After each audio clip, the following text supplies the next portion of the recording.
Selamat pagi semuanya. Perkenalkan, nama saya Devi Magdalena dari kelas BUD 6A dengan NIM 0120212203.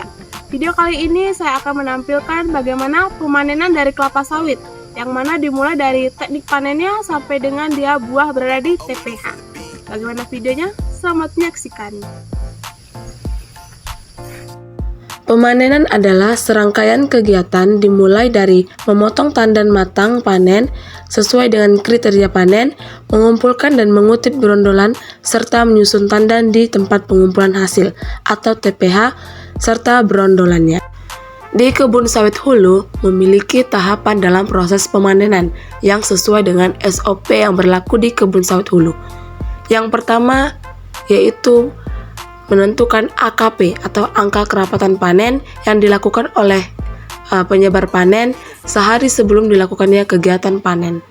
Selanjutnya keesokan harinya maka akan dilakukan apel pagi, di mana yang memimpin adalah asisten, mandor 1 dan mandor panen. Di apel pagi lah dilakukannya briefing dan juga pembagian anca oleh mandor panen kepada pemanen dalam melakukan panen di hari itu. Selain itu, setiap pemanen juga harus mematuhi peraturan yang ada sesuai dengan SOP yang berlaku saat pemanenan, di mana setiap pemanen harus menggunakan APD atau alat pelindung diri, yang mana APD-nya tersebut adalah menggunakan helm, menggunakan sepatu berkaret, harus menggunakan kacamata, sarung tangan, dan juga setiap kali berpindahan anca ataupun ke lahan harus menggunakan penutup dari sarung egrek, dan juga fiber yang digunakan untuk mengegrek tanaman sawit harus selalu dibawa kemana-mana.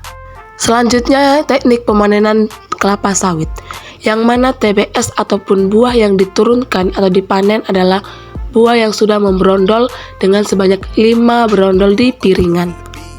Sedangkan untuk teknik memanennya yaitu dengan cara sebelum menurunkan TBS matang, terlebih dahulu dilakukan penurunan pelepah, yang mana pelepah yang diturunkan adalah pelepah yang berada di bawah buah.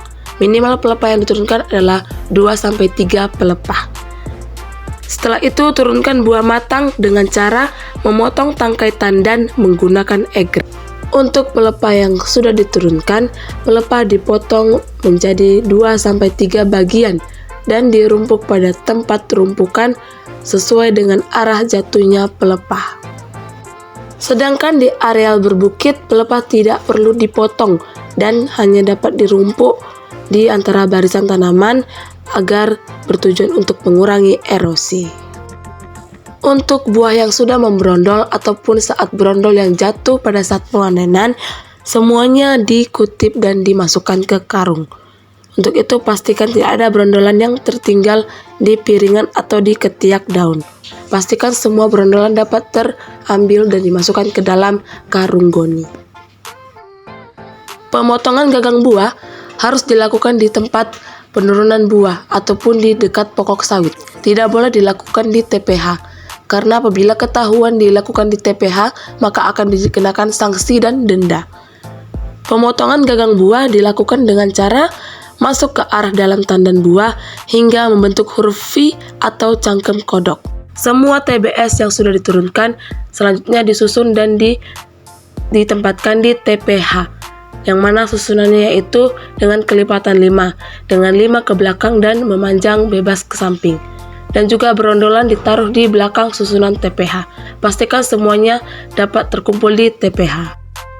Setelah buah terkumpul untuk 1 TPH, pada TBS diberi penanda kode mandor dan nomor pemanen menggunakan pensil kopi ataupun alat tulis lainnya. Sebelum pulang, pemanen wajib melaporkan hasil pekerjaannya kepada mandor panen terkait hancanya, selesai atau tidak pekerjaan yang dilakukan.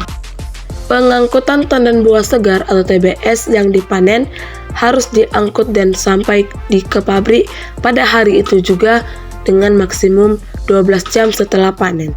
Semua buah yang ada di TPH harus diangkut ke dalam mobil pengangkut. Untuk pengantaran TBS ke pabrik harus disertai dengan surat pengantar TBS yang mana ditandatangani oleh asisten afdeling dan diberikan di PKS. Setiap harinya, TBS yang masuk ke pabrik sawit hulu harus melewati beberapa tahapan, yaitu yang pertama adanya penimbangan, di mana semua TBS per afdeling akan ditimbang di depan gerbang PKS. Kegiatan selanjutnya yaitu sortasi buah, di mana buah disortir dari buah yang mentah dan buah busuk. Pastikan buah yang masuk ke dalam lori adalah buah yang masak. TBS yang masak selanjutnya dimasukkan ke dalam lori yang bermuatan 2,5 ton untuk dilakukannya proses perebusan.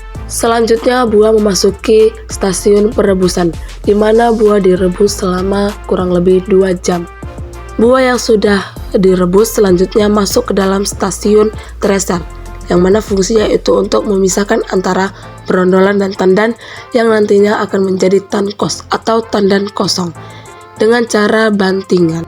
Stasiun berikutnya adalah digester atau pengaduk brondolan, di mana brondolan yang masuk ke digester akan dipecah-pecah atau dibelah-belah.